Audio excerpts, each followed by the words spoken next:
Olá, meus queridos!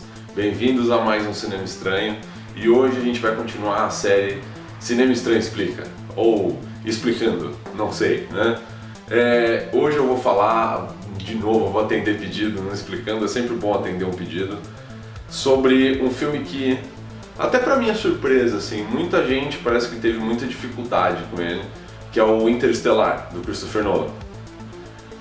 E esse filme, bom, ele tem muitas similaridades com outro filme que eu fiz explicando, que é o 2001 Odisseia no Espaço, milhões de referências, mas vamos lá, como a gente fez no outro vídeo, vamos fazer aqui nesse também, eu vou falando e vocês vão me acompanhando aqui do lado pra gente ir na história, ok? Bom, nossa história acompanha o Culp, que é o nosso herói, que ele é feito pelo Matthew McConaughey e sorte para escrever Matthew McConaughey sem apelar para o Google.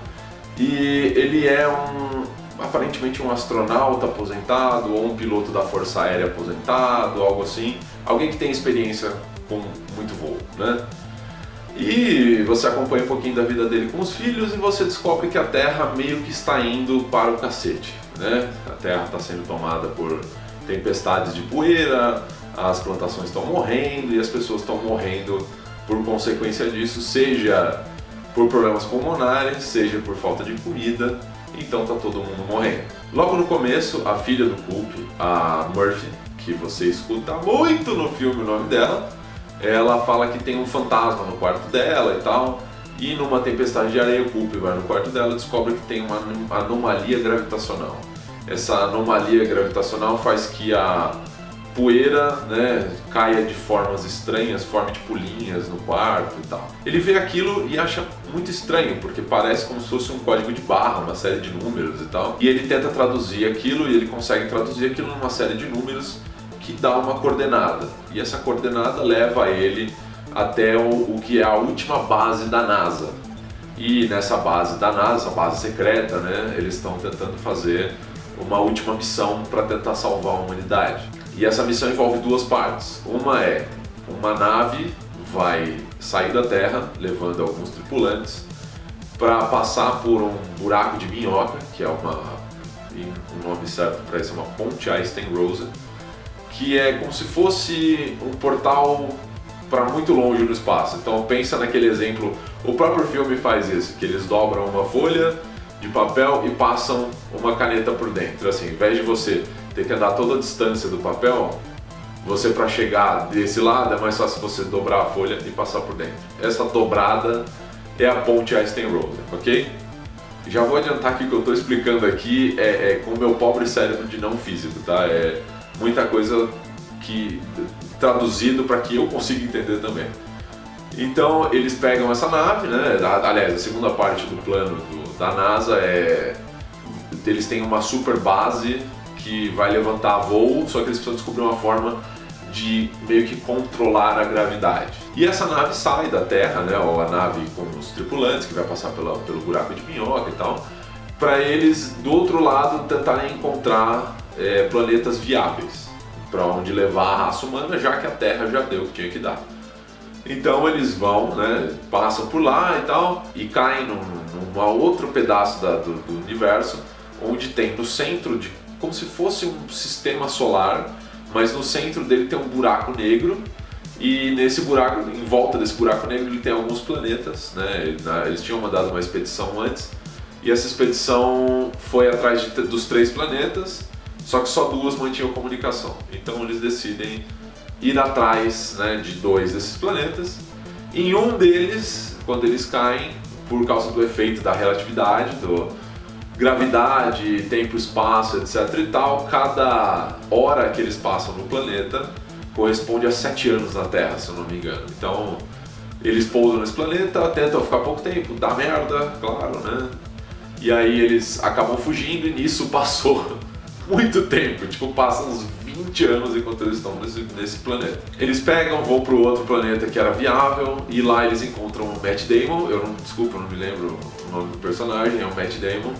E lá ele, né, mente, engana e tal, é um planeta que mais ou menos dá vida, mas não dá muito bem vida e tal. E dá merda, tá? De forma generalizada, o Culp consegue fugir do planeta junto com a Anne Hathaway, que eu também não me lembro o nome da doutora agora. Desculpa, gente, eu foquei mais no roteiro do que no nome dos personagens.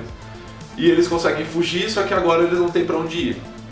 Porque eles não têm combustível para voltar para casa, eles não têm um planeta viável, eles não têm nada, basicamente.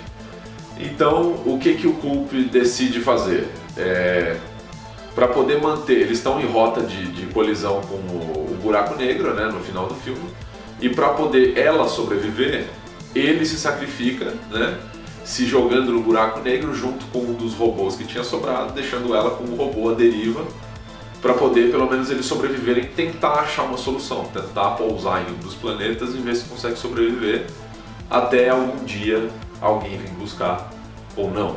E aí o Culp ele acaba, né, deslizando para dentro do buraco negro junto com esse robô, e aí começa a parte que eu acho que a maioria das pessoas teve dificuldade. E que eu vou fazer muita referência aqui ao 2001 Odisseia no Espaço, tá? Aquela explicação que eu já fiz.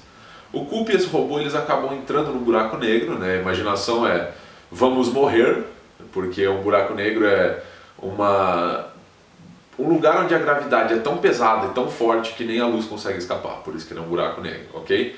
Então, em tese, ele deveria virar purê de tomate. Ele não deveria conseguir entrar, mas esse é o ponto de fantasia do filme. Ele entra nesse buraco negro junto com o robô, e aí o robô meio que some, né? O Culp ele acorda no que parece ser uma biblioteca muito estranha, onde tem um monte de cordinhas e tal, e ele vê várias estantes uma do lado da outra e tal, e ele percebe que ele consegue ver vários períodos de tempo ao mesmo tempo. Então ele vê a filha dele pequena, ele está vendo na verdade a estante da casa dele. Ele vê a filha dele pequena, a filha dele adolescente, a filha dele adulta e tal, ele se vê no passado, e ele escuta o robô falando com ele.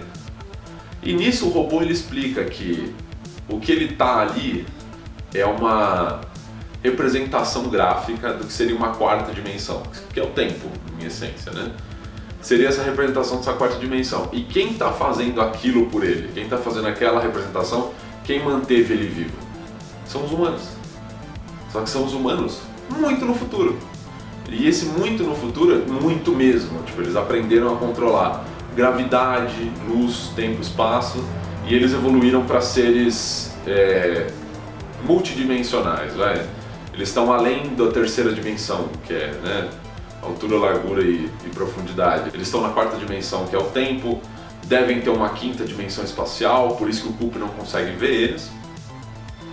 Então aquilo é meio que uma forma do Culp entender onde ele está e quem fez aquilo com ele. É a única forma que eles conseguem fazer para ele entender aquilo tudo. Então ele descobre, assim, ele tenta desesperadamente se comunicar com a filha, né, porque ele tá perdido no meio do espaço, ele não tem como voltar para casa e tal, e ele vê a filha e entende aquilo como uma chance de sobreviver.